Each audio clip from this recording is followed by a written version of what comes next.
Bonjour à tous, bienvenue dans votre nouvelle chaîne YouTube Sunugal Tchakanam. Aujourd'hui, j'ai un invité spécial, Maître Valiès. Bonjour. Bonjour. Cela me fait très plaisir de vous revoir. Tout le plaisir est pour moi. Après tant d'années à l'Université de Bordeaux, vous avez été membre de mon jury de concours d'éloquence.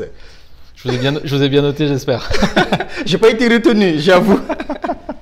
Mais bon, je voulais aujourd'hui, j'ai tenu à vous rencontrer aujourd'hui pour qu'on parle en fait de l'art oratoire. C'est dans votre domaine qu'on parle de l'éloquence, de la maîtrise de la parole, la capacité à s'exprimer devant un auditoire. Vaste sujet. Vaste sujet. Je pense que vous le pratiquez chaque jour déjà. Oui, parce que en tant qu'avocat, la parole et la plaidoirie fait partie du métier, donc c'est vrai que c'est un quotidien. Ouais. C'est un quotidien. Et puis bon, je crois que c'est une passion. C'est aussi une passion pour le cabinet parce que il y a des avocats qui font de la plaidoirie un simple accessoire de leur métier. C'est vrai que chez nous, c'est un peu particulier parce qu'on aime ça, parce qu'on aime les concours, qu'on forme beaucoup les jeunes à l'art oratoire. Je trouve que cet art oratoire, c'est à la fois une façon d'exercer, mais c'est aussi une façon de vivre, quoi, très, très clairement. C'est une façon de vivre. Ouais, complètement. C'est une façon de croire en des choses qui, d'ailleurs, aujourd'hui, ont tendance à reculer, très clairement, puisque on dit que la plaidoirie est en recul, que voilà. Moi, je suis pas pessimiste, comme beaucoup de gens, ou je pense pas forcément. Par contre, la plaidoirie, elle évolue, et justement, il faut être très sensible à ces évolutions pour s'adapter. Voilà, à ce qu'on attend de nous, à ce qui se fait, à ce qui se fait plus. Il y a des modes aussi dans l'art oratoire, et pour ça il faut être conscient au sens global. Il faut être conscient de ce qui est plaidé, de ce qui est parlé, de ce qui est tenir une parole. Mais ça implique des remises en question, beaucoup de choses. D'accord. Je pense qu'on va commencer par, je vais commencer par une question et je pense que je devrais commencer par là d'ailleurs. Si vous devriez vous présenter, ouais. Vous diriez quoi sur vous? Vous êtes avocat? Alors ouais, je suis avocat depuis presque 10 ans maintenant. D'accord. Je suis avocat, j'ai la chance d'avoir été un premier secrétaire de la conférence à Bordeaux et donc d'être aujourd'hui un ancien premier secrétaire de la conférence. Alors je sais pas si... Qu'est-ce que ça veut dire, premier secrétaire? Alors la conférence, c'est une institution dans différents barreaux. La conférence du barreau de Paris est extrêmement connue. À Bordeaux, on a aussi une conférence. C'est grosso modo un concours d'éloquence qui dure un an où on se réunit au tribunal de commerce tous les lundis soirs quasiment, et on passe sur deux sujets, un sujet préparé et un sujet d'impro. Et à l'issue de cette année de concours, on a une grande finale avec quasiment 25 jurés, tous anciens secrétaires, et on est soit premier, soit deuxième, soit bien sûr recalé, mais il se trouve que moi j'avais été désigné comme premier secrétaire, et du coup le premier secrétaire pendant l'année qui suit a des obligations. Il s'occupe de la défense pénale d'urgence devant la cour d'assises de la Gironde, en tout cas à Bordeaux. Il représente son barreau à l'extérieur, il fait des concours d'éloquence, et c'est un peu comme ça que moi j'ai été tiré vers l'éloquence, et que ça m'a attiré, et vers le droit pénal aussi d'ailleurs. Ouais, et je rappelle que je vous ai connu dans ce cadre-là aussi, à l'Université de Bordeaux. Exactement. J'ai juste rappelé qu'aujourd'hui, en fait, dans le cadre de cette chaîne YouTube, nous faisons toutes les émissions en Wolof. Donc le Wolof, c'est une langue locale qui est parlée au Sénégal. Mais à votre décharge, vous ne parlez pas Wolof. J'aurais beaucoup de mal à être éloquent en langue Wolof. Donc effectivement, nous allons le faire aujourd'hui. En tout cas, ce contenu, nous allons le faire en français. Et donc, je rappelle que Sunugal Tchakanam, ça veut dire littéralement le Sénégal en avant, le Sénégal en marche. D'accord. Nous avons la chance de nous suivre mutuellement dans nos réseaux sociaux. Donc, je pense que globalement, vous avez à peu près une idée de ce qui s'y fait. Et donc, l'objectif, en fait, c'est de promouvoir la sensibilisation, la destination Sénégal, de conscientiser surtout sur les enjeux fondamentaux que traverse le Sénégal et l'Afrique d'une façon générale. Ma première question, maître, est-ce que c'est l'avocat qui fait l'éloquence ou c'est l'éloquence qui fabrique l'avocat? Je ne sais pas trop si vous me suivez dans... Ah, bah, je pense qu'il y a un peu une dialectique parce que quelque part, c'est l'éloquence qui attire l'avocat à l'éloquence, au jeu de la parole, à la nécessité voilà, de porter ses mots, de plaider pour quelqu'un, voilà. Donc l'éloquence fait l'avocat, mais principalement, c'est l'avocat qui fait l'éloquence parce que pour être éloquent, pour plaider, il faut mettre sur la table une partie de soi. Et donc, chaque avocat va avoir une éloquence différente, chaque personne va avoir une éloquence différente. Et d'ailleurs, même chaque dossier, parfois, peut être traité avec une éloquence différente. Vous voyez, moi, ça m'arrive très souvent. J'ai des dossiers où je plaide et je me rends compte, parfois même 3 semaines après ou 6 mois après, que j'aurais pas dû utiliser telle technique, tel outil, tel mot, voilà. Et parfois je m'en veux d'ailleurs, mais c'est comme ça, c'est la magie de l'éloquence voilà, c'est l'instant. Est-ce que si on n'est pas éloquent dans ce métier, on peut réussir? Est-ce qu'on peut parvenir à convaincre un juré, un juge? Alors, je crois que c'est difficile de convaincre sans être éloquent, même si on pourrait particulièrement convaincre sur un aspect extrêmement technique sans avoir besoin d'avoir un recours entre guillemets à l'éloquence. Après, il faut savoir que dans le métier d'avocat, il y a 1000 façons d'exercer le métier d'avocat. Il y a des avocats au contentieux qui plaident, il y a des avocats au conseil, entre guillemets, enfin, pas des avocats au conseil, mais des avocats qui font du conseil et qui ne plaident pas ou plaident très rarement. Donc eux, en termes d'éloquence, ils n'ont pas besoin de venir sur ce terrain-là. Donc après, pour être un avocat, je pense, faire du contentieux et plaider et faire de la plaidoirie son activité, je pense que oui, il faut être éloquent, ou en tout cas, il faut au moins se remettre en question à chaque fois pour se dire, tiens, je veux plus convaincre, je veux que ça marche mieux, je veux mieux défendre. Et donc c'est dans cette dynamique-là que l'éloquence arrive comme un outil, en se disant, bah tiens, je veux mieux défendre mon client, et donc je cherche à être plus éloquent. L'éloquence, parfois, je le dis, vous ne m'avez pas posé la question, mais c'est aussi un piège parfois. C'est aussi un piège, c'est que être éloquent pour être éloquent, souvent ça ne sert à rien, et souvent même ça nous dessert. Donc, je crois que c'est Pascal qui disait que l'éloquence se moque de l'éloquence. Et c'est vrai qu'il faut parfois renoncer à être éloquent, justement pour être peut-être percutant,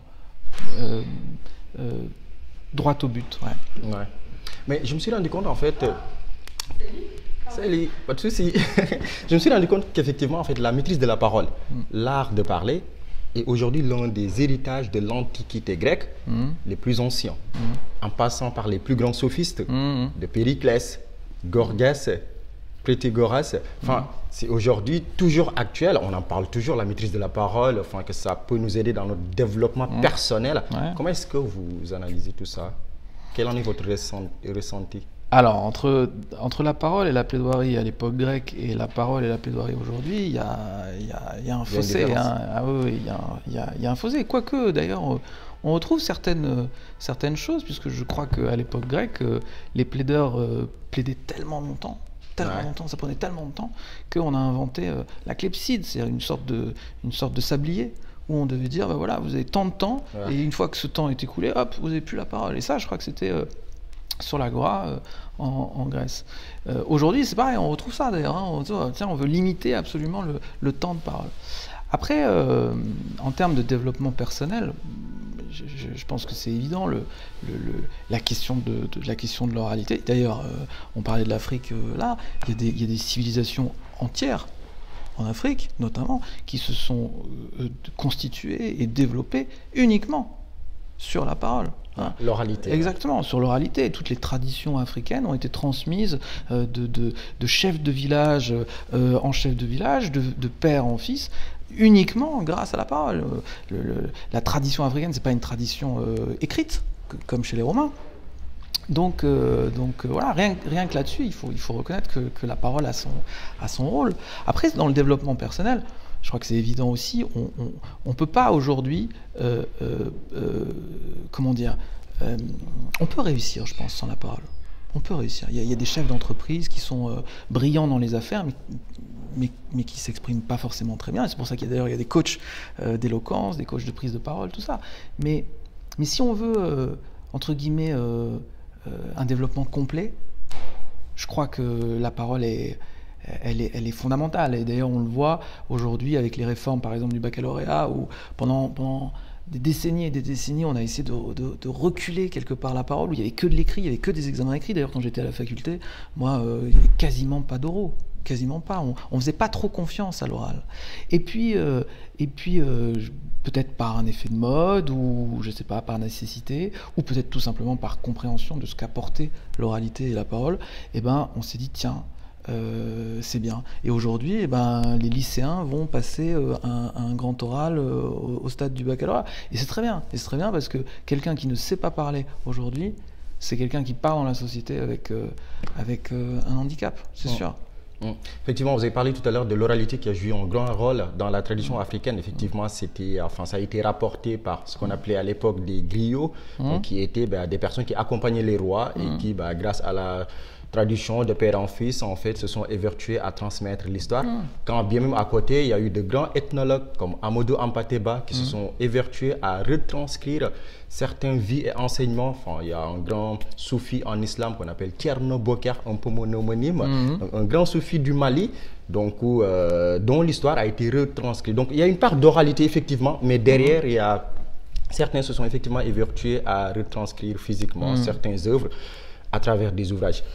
Il y a Sir Winston Churchill qui disait que de tous les talents conférés aux hommes, celui de l'art oratoire est le plus précieux. Quiconque le maîtrise possède un pouvoir équivalent à celui d'un grand roi. Vous en pensez quoi? Est-ce que vous êtes d'accord ou pas? D'abord, on peut être que d'accord avec Churchill parce que son parcours impressionne, mais c'est précieux, c'est sûr. C'est précieux, c'est sûr. Est-ce que c'est le plus précieux? Je sais pas. J'ai pas la vanité pour dire ça. J'ai pas le. Je sais pas si c'est le plus précieux. Je pense que c'est nécessaire. Heureusement, ça fait pas de nous des rois, hein. Mais oui, je crois que c'est nécessaire. Après, encore une fois, l'art de la parole, je pense, doit toujours avoir un but. Doit toujours avoir un but. Quelqu'un disait, je ne sais plus qui c'est qui disait ça, mais la parole est précieuse. Il ne s'agit pas de parler pour parler. Pour parler, voilà. Et justement, d'ailleurs, c'est le contraire de l'éloquence, quelque part, parler pour parler. Vous voyez, le délayage, voilà. C'était à l'époque, d'ailleurs, c'est ce que, je crois, Cicéron appelait l'éloquence grasse, je crois. Vous voyez, où cette éloquence, où il fallait plaider pour plaider, voilà. Donc je sais pas si c'est le talent le plus précieux. Je sais pas, mais en tout cas c'est un talent qui, s'il est maîtrisé, je crois peut amener à n'importe quel but. Ouais. Justement, et ça me fait penser à quelque chose, c'est-à-dire qu'aujourd'hui, si vous dites que c'est un talent qui, lorsqu'il est maîtrisé, peut faire passer ou peut faire, je sais pas, accroître quelque chose, la capacité qu'on a à faire pénétrer une idée dans la tête de quelqu'un, n'est-ce pas là une forme de pouvoir temporel qui peut rejoindre la pensée de Churchill? Alors je suis pas sûr que là, de ce dont vous parlez, c'est on touche la manipulation. Okay. Parce que créer une idée dans la tête de quelqu'un, mais ça peut être une bonne idée après en soi, oui. Ça peut être une bonne idée, mais à partir du moment où la personne n'est pas venue à ce raisonnement tout seul, c'est que quelque part elle a été soit convaincue, soit manipulée. Convaincue, pourquoi pas, par l'esprit, un raisonnement, et puis par le cœur, les sentiments, ok. Si par contre à un moment donné on a faussé quelque part le raisonnement grâce justement à cette oralité, elle a été un peu manipulée. Je ne suis pas sûr que Churchill pensait à ça. C'est sûr que c'est un. Churchill ne parle pas de puissance, de pouvoir dans la phrase que vous me citez. L'art de la manipulation par la parole, c'est un pouvoir extrêmement fort. Mais est-ce que c'est un talent? Bien sûr qu'il faut du talent pour aller toucher comme ça le cœur et le sentiment d'un homme qui nous écoutent, c'est évident. Mais encore une fois, est-ce que c'est le plus précieux? Je sais pas, je pense que l'homme a des talents tout aussi précieux que la parole. Je pense que par contre, et ça il faut reconnaître que l'homme est peut-être le seul à avoir ce talent. Je pense que c'est le seul être qui est doué de raison et par le verbe aussi. En tout cas, de la parole telle qu'on l'entend. Que nous le maîtrisons. Aujourd'hui, il y a des études scientifiques qui montrent, je crois notamment sur les baleines, qui montrent que les baleines communiquent entre elles, qu'elles ont un langage extrêmement précis, parfois plus précis que nous. Alors, on n'est pas allé jusqu'au tutoiement et au vouvoiement, mais où on sait que quand une baleine s'exprime, elle s'exprime sur un autre individu et elle ne parle pas à un autre. Ça, c'est extraordinaire. Je crois qu'aujourd'hui, il y a des scientifiques qui disent, et je le crois d'ailleurs, que le jour où on aura résolu toutes les questions sur le langage des animaux, l'humanité aura énormément progressé. Et ça, je crois que ça sera fou. On va essayer de rester concret, mais c'est très très bien. Ça y est, je fais du délayage. Non, pas du tout. Vous ne parlez pas pour parler. Mais en fait, là où je voulais, en tout cas, revenir à la citation de Tchétchil qui disait que peut-être c'est l'un des talents qui, lorsqu'on le détient, peut être précieux. Si on prend l'exemple de Gabriel Attal, l'actuel porte-parole du gouvernement, d'après les lectures que j'ai pu faire, je me suis rendu compte qu'il y en a qui disaient, lorsqu'il était à l'Assemblée nationale, c'était le seul qui avait la témérité de ses idées. C'est-à-dire c'était le seul parmi ses collègues qui prenait la parole dans la législature pour parler, pour dire ce qu'il pensait. Et c'est certainement ses aptitudes personnelles qui lui ont permis aujourd'hui d'être porte-parole du gouvernement. C'est possible, c'est possible. Je ne sais pas d'ailleurs comment, si Attal et Monsieur Attal est vraiment éloquent ou pas, je ne sais pas, parce que, encore une fois, là, moi, mon éloquence à moi, entre guillemets, c'est une éloquence judiciaire, c'est une éloquence, encore une fois, qui a un but utile. Nous, notre but, en étant éloquent, c'est pour convaincre. Si je ne convainc pas, voilà, la politique a parfois d'autres buts que celui de convaincre. Mais la persuasion... Vous savez, c'est facile de persuader un groupe politique dans une assemblée où on a une majorité. Mais est-ce qu'on peut persuader autant pour moi, si on n'a pas la maîtrise de la parole? Alors, encore une fois, dans l'art de convaincre, dans l'art de la persuasion, alors attention, vous utilisez le mot persuasion. Le mot persuasion, chez moi, il est un peu ambivalent parce que persuader quelqu'un, c'est forcément convaincre, mais pas avec la raison, mais avec le cœur, avec les sentiments. D'accord, voilà. D'ailleurs, c'est très simple pour le comprendre. On a toujours vu on a tous en mémoire quelqu'un qui dit ah oui, c'est vrai, c'est intéressant ce qu'il dit, mais bon, quand même. Vous voyez? Et ça veut dire que la conviction n'est pas allée jusqu'au bout. C'est-à-dire qu'on a réalisé une conviction quelque part sur la raison, sur le raisonnement, mais le cœur n'est pas convaincu. Et donc, du coup, la conviction chute. Bon, mais je m'égare.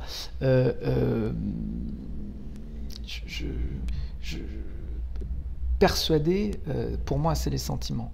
Il y a beaucoup de matières où on peut persuader, où on peut convaincre quelqu'un sans avoir recours à la parole. Un tour de magie, il n'y a pas de parole. Pourtant, quand vous regardez le magicien qui fait son tour, et puis tout d'un coup on tombe éberlué et on se dit waouh, on est convaincu. On est convaincu alors non, parce qu'on a un réflexe un peu pour se dire tiens, la dame qui est dans son carton, elle n'est pas coupée en deux. Bon, on n'est pas bête à ce point pour se rendre compte et on comprend qu'il y a un truc. Mais parfois, sur certains tours, on se dit ah ouais, elle est passée où la bille? Et ça, c'est de la conviction pure. Pourtant, le magicien, il n'a pas besoin de parole. Vous comprenez? Par contre, dans l'éloquence judiciaire, dans l'éloquence peut-être politique, et encore je ne parlerai pas vraiment de l'éloquence politique parce que pour moi c'est pas mon métier. On peut haranguer une foule, sans être convaincant. Et d'ailleurs dans l'éloquence politique, il y aura toujours quelque part une personne, un parti d'opposition qui dira ben non, il ne m'a pas convaincu. Alors que l'éloquence judiciaire, justement, le but, c'est de convaincre tout le monde. C'est de dire qu'à la fin d'une plaidoirie, c'est de dire tant le président que les jurés, que les autres juges, que même le procureur de la République ou l'avocat général se disent « Ah ouais, j'avais pas vu ça comme ça. Ouais. » Voilà. Et ça c'est convaincre. Ouais. D'accord. Mais j'ai une autre question, maître. C'est-à-dire aujourd'hui, on s'est rendu compte que la maîtrise de la parole, comment communiquer en public, c'est un aspect important du développement personnel. Oui, complètement. C'est un soft skills, comme disent les Anglais, qui est de plus en plus recherché par les entreprises. Autrement dit, des compétences douces, non techniques fondamentalement. Comment est-ce qu'on peut se servir maintenant de la maîtrise en parole, enfin la maîtrise de la parole, pour réussir dans le monde de l'entreprise, par exemple? Alors, serait-ce qu'animer une réunion? Ouais. Alors, il y a quelque chose... pourquoi, comme vous dites, c'est un soft skill? Je crois que la parole, elle sert à quelque chose de fondamental dans le rapport dans l'entreprise, mais aussi dans le rapport social, c'est la crédibilité. D'accord? Quand vous avez quelqu'un qui sait parler, qui sait présenter ses idées, qui sait s'adresser à une personne en fonction de qui elle est, de comment elle est, de son statut dans l'entreprise et tout ça, la personne qui a cette capacité de parole devient, entre guillemets, un interlocuteur crédible. D'accord? Un commercial crédible, un manager crédible, dont on va écouter ses paroles. Pourquoi? Parce que justement, il est crédible. D'accord? Donc oui, le soft skill aujourd'hui, c'est... Mais vous savez, encore une fois, je le redis, je le disais tout à l'heure par rapport au concours, enfin aux examens à la faculté, mais dans 10 ans, peut-être qu'on ne parlera plus de la parole comme aujourd'hui, et on parlera des chiffres, et on voudra que des chiffres, et des chiffres, et des chiffres. Comme ça a été le cas il y a, je sais pas, il y a 20 ans, ou il y a peut-être 30 ans. Mais quand même, depuis l'Antiquité grecque, 5e siècle avant Jésus-Christ. Attention, c'est pas la même chose. Depuis là où je suis d'accord avec vous, c'est que la parole restera. Okay. Elle a toujours été là. Par contre, il y a des phénomènes de mode.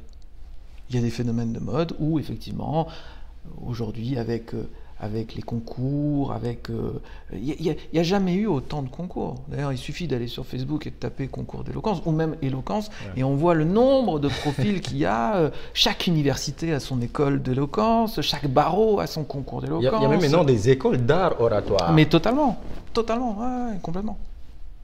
Donc, encore une fois, la parole... elle restera. C'est quelque chose, je pense, de fondamental. D'ailleurs, je ne sais pas si ça existe, il faudrait peut-être se renseigner, mais j'aimerais bien savoir les séquelles qu'ont pu avoir les gens dans le confinement, pendant le confinement, qui n'ont pas pu parler. Ouais. On le voit au niveau des EHPAD.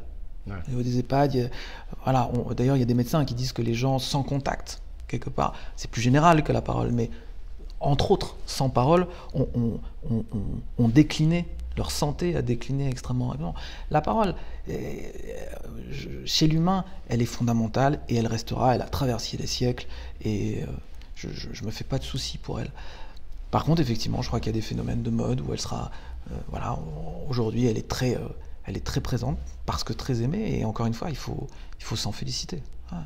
D'accord, parfait. Je rappelle juste que les EHPAD, c'est les établissements d'hébergement pour les personnes dépendantes.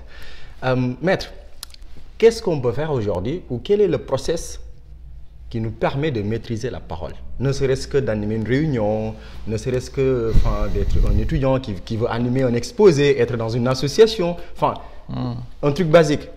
Alors, si moi je suis une personne qui stresse, qui ne maîtrise pas mes émotions lorsque je dois m'adresser à un auditoire. Vous abordez une question très compliquée parce que vous l'avez dit, il y a même donc des écoles de formation oratoire. Donc si je devais résumer un parcours d'école comme ça en quelques mots, ça serait compliqué. Mais déjà, je pense qu'il faut prendre conscience que parler, s'exprimer, déjà, c'est être soi-même. C'est être soi-même, c'est donner une partie de soi à quelqu'un qui nous écoute, à un groupe qui nous écoute, voilà. Donc, il faut prendre conscience aussi tout de suite que ça peut être un moment très agréable. Par contre, vous l'avez dit tout de suite, il y a la peur. Il y a la peur de s'exprimer, il y a la peur de se lever, il y a la peur de ne pas avoir de mots, il y a la peur de la page blanche, il y a la peur d'être jugé. Qu'est-ce que vous appelez la page blanche? Ah, la page blanche, c'est, vous savez, vous vous levez, puis tout d'un coup, il n'y a plus rien qui vient. Ouais, Plus rien qui vient. Vous savez pas ce que vous vouliez dire. Voilà. Bon. Donc ça, et cette peur-là, il faut lutter contre elle, mais il faut la comprendre. Il faut la comprendre. La prise de parole, c'est toujours quelque part une souffrance. Toujours. Mais pour vous, c'est une souffrance. Toujours, c'est une souffrance. Vous savez, quand on plaide, alors bon, moi je sais pas comment il y a encore une fois, il y a 1000 façons de plaider, mais moi je peux vous garantir une chose, c'est que j'ai beau préparer mes dossiers, j'ai beau préparer ma plaidoirie, tout ça, juste avant de me lever pour plaider, il y a ce moment-là où il me faut par exemple du papier tout de suite parce que j'ai envie de réécrire ce que j'ai déjà écrit.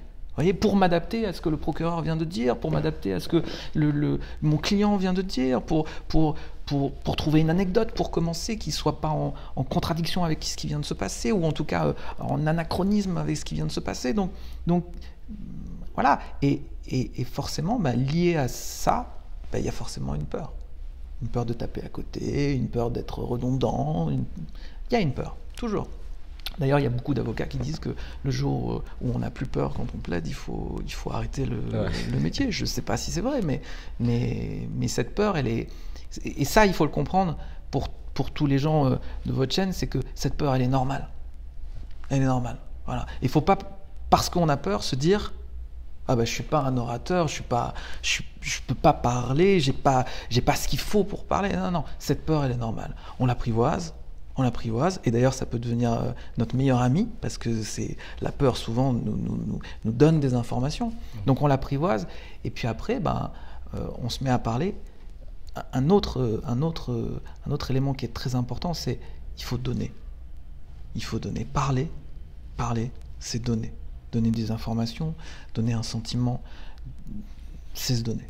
Voilà. À partir du moment où on crée cette honnêteté dans le rapport, entre guillemets, de la parole, où il y a cette honnêteté, on a, je pense, déjà fait 70% du chemin. Ouais. Voilà. Et après, les 30%, c'est des outils. C'est des outils qui s'apprennent. Chez les orateurs, vous savez, il y a deux écoles. Il y a une école qui pense que la capacité oratoire est un talent inné et que ça ne s'apprend pas. Bon, je fais pas partie de cela. Au contraire, je pense que ça s'apprend.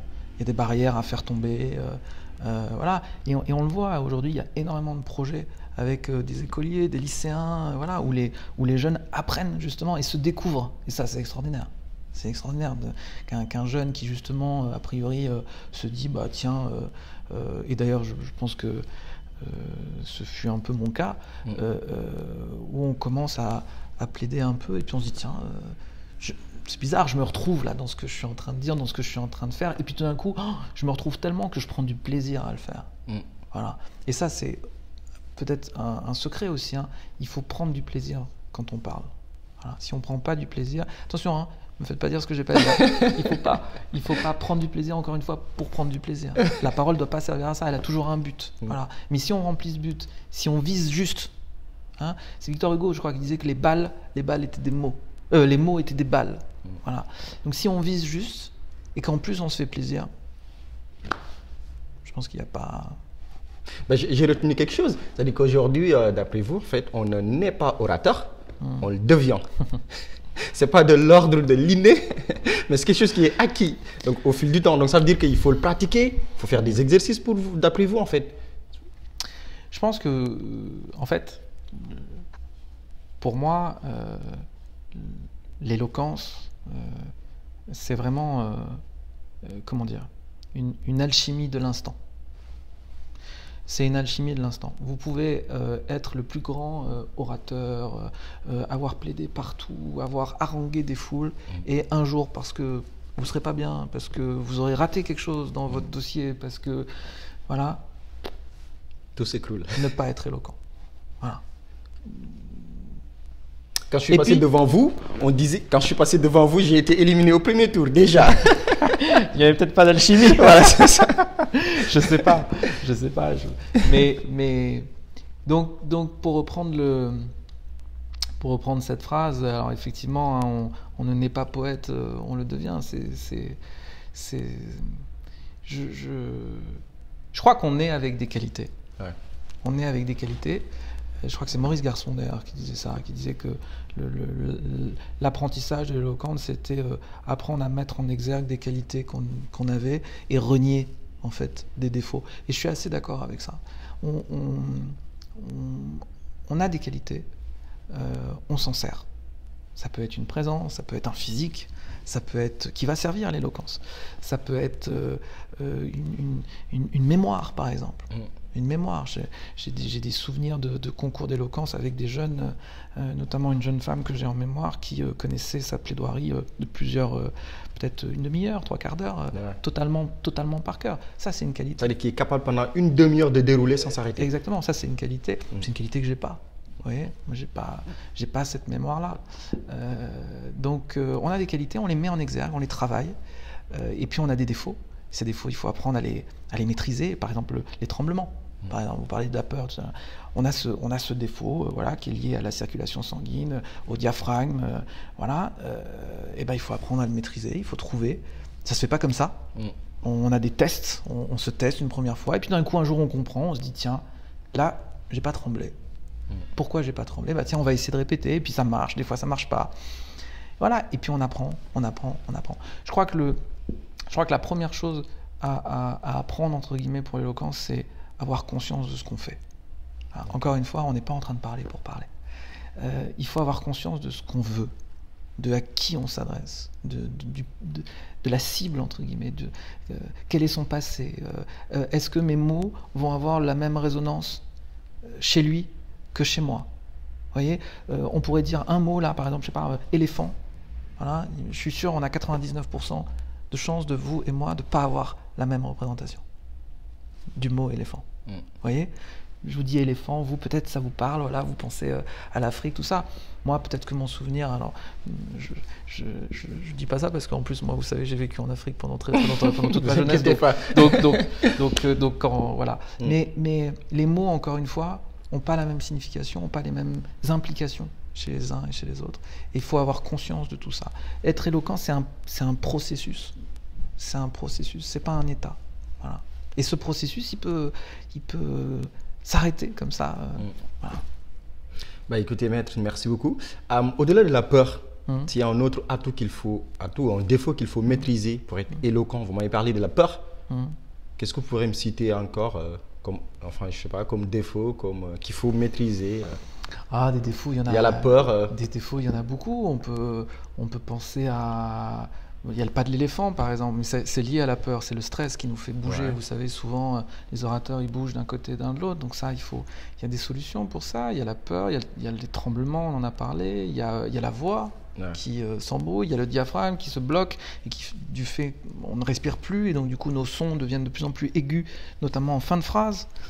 Et puis, un défaut fondamental, par exemple, c'est la lecture. Vous voyez ? Mais c'est toujours lié peu ou prou à la peur. C'est-à-dire que souvent les orateurs ont une tendance à lire. Pourquoi on lit ? On lit parce que on pense que ça nous rassure. On écrit sa plaidoirie, on écrit son texte, on écrit son discours, et puis d'un coup on va avoir un réflexe humain, mais bizarre, comme disait Gad Elmaleh, justement ça va être de lire. C'est-à-dire lorsque nous sommes en train de dérouler, au lieu de parler sans support. Exactement. Okay. On va avoir tendance à lire. Pourquoi ? Parce qu'il y a cette peur de la page blanche. Je disais, qu'est-ce que je dis ? Et donc on lit. Mais quand on lit, on tombe dans d'autres pièges. On accélère le rythme, parce que forcément on lit et que voilà, on n'est plus en connexion par rapport à la personne qui nous écoute, puisqu'on a les yeux rivés sur sa feuille. Donc du coup on perd cette connexion. Et peut-être qu'on va convaincre, mais on ne persuadera pas. Pourquoi ? Parce que pour persuader, il faut regarder.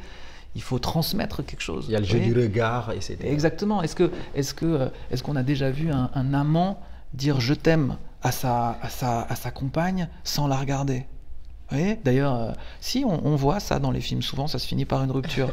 Voilà. Donc voilà. Après, voilà, il y a beaucoup de défauts. Vous en avez cité quand même pas mal. Je pense que si on parvient à maîtriser sa peur, à contrôler sa peur, son stress, sa circulation sanguine, entre guillemets, je pense qu'on peut quand même aspirer à être éloquent, éloquente, maîtriser la parole, avoir la faculté, la capacité, les aptitudes à s'adresser devant une assemblée de personnes, etc., à mener une réunion dans une entreprise, bien sûr, à exposer ses idées dans une fac. Bien sûr, bien sûr. Tout le monde peut le faire. Tout le monde peut le faire, même les plus timides, les plus introvertis, tout le monde peut le faire. Et justement, chez eux, peut-être que ça deviendra un challenge et que justement, ils auront encore plus conscience du but qu'ils veulent viser. Parce que justement, ils seront, entre guillemets, introvertis, ils seront... voilà. Et donc, chaque mot, entre guillemets, sera pesé, sera... Voilà, on ne passera pas 15 minutes là où il faut passer 3 minutes. Ouais. Voyez. Donc, tout le monde peut le faire. Il faut monter sur le cheval, y aller et encore une fois, apprendre. C'est Messinger qui disait ça. Messinger, il disait il n'y a pas d'échec. Il n'y a pas d'échec, il n'y a que de l'information. C'est très juste. On apprend dans cet apprentissage qu'est l'oralité. On apprend, on échoue, entre guillemets, on a cette information, ce feedback, comme quoi cette fois-là, ça n'a pas marché. On corrige le tir et on redevient un peu plus éloquent, jusqu'à se dire, tiens, je maîtrise. Et puis, comme par hasard, le jour où on se dira, je maîtrise, cette alchimie-là fonctionnera pas, et ainsi de suite, et ainsi de suite. Voilà. Merci beaucoup, maître. Ma dernière question va être la suivante. Est-ce que vous êtes d'accord avec les personnes qui pensent que maîtriser la parole passe par 3 étapes, fondamentalement? La première, c'est la préparation, c'est-à-dire préparer ce dont on va parler. La deuxième étape, c'est la pratique, donc s'exercer. Une fois que j'ai préparé mon discours, j'ai devant mon miroir ou devant des amis, donc m'exercer, essayer de pratiquer. Et bien, la troisième étape va être la présentation. Donc la pratique ou la préparation, la pratique et la présentation. Est-ce que cela vous semble raisonnable? Encore une fois, effectivement, ça correspond au canon, entre guillemets, classique, où on va effectivement préparer. Mais je crois que, et je rejoins encore une fois Pascal, pour vraiment être éloquent, je crois qu'il y a un moment où il faut accepter de renoncer. Vous voyez, il y a cet instant. Vous pouvez avoir étudié, préparé la meilleure prise de parole possible. Si au moment où vous vous levez, ce que vous avez écrit n'est plus d'actualité, vous ne le sentez plus, votre contradicteur qui est passé juste avant vous vous a piqué toutes les idées. Il faut avoir cette capacité de dire, j'ai préparé peut-être 3 jours, peut-être 3 nuits, ce que j'ai préparé, mais à ce moment-là, il faut s'adapter. Il faut que je l'abandonne. Il faut que je l'abandonne pour, justement, aller à mon but, parce que j'ai conscience que ce que j'ai préparé ne va pas à mon but. Vous voyez ? Donc, oui, d'un point de vue général, effectivement, pourquoi pas ces trois parties, mais on dit souvent que, alors c'est pour la plaidoirie, mais l'éloquence d'un point de vue général est plus globale, mais on dit souvent que il faut pas préparer sa plaidoirie, mais qu'il faut se préparer à plaider. Et je crois que c'est très très juste. C'est très très juste. Il faut se préparer à parler et il ne faut pas écrire ce qu'on a envie de dire. Voilà. Oui, parfait. Merci beaucoup, maître, pour en tout cas ce petit moment de conversation, de réflexion. Il y a eu une dimension philosophique, je l'ai senti. Merci à vous. Il y a une dimension où on a quand même parlé de l'Antiquité grecque, etc. Moi, ça me fait très très plaisir de vous revoir aujourd'hui. Après, je pense 4 ou 5 ans en arrière où je me suis présenté devant vous. Et même, j'ai eu l'occasion ou la chance, vous nous aviez prodigué, je me rappelle à l'époque, des conseils sur la façon de maîtriser la parole, la façon de s'exprimer en public. C'était à Péberlan, peut-être que vous l'avez oublié. Non, je le fais toujours. Je le fais toujours et on a des retours d'étudiants d'ailleurs qui ont eu des notes aux oraux apparemment extraordinaires. Donc je suis très content de ça et c'est quelque chose que nous, en tout cas chez nous, dans notre cabinet, on tient. On veut former, on veut transmettre ça. C'est fondamental. Donc c'est bien que vous vous en souveniez en tout cas. Non, ça m'a toujours marqué. En tout cas, je vous remercie de la disponibilité enfin, que vous m'avez accordé, la facilité avec laquelle on a préparé cette entrevue. Et puis bah, peut-être que, enfin, quel est votre dernier mot pour nos followers sur YouTube? Je sais pas. En tout cas, surtout pour avoir la témérité de ces idées. Qu'est-ce que vous pouvez leur dire? N'ayez pas peur. N'ayez pas peur et foncez.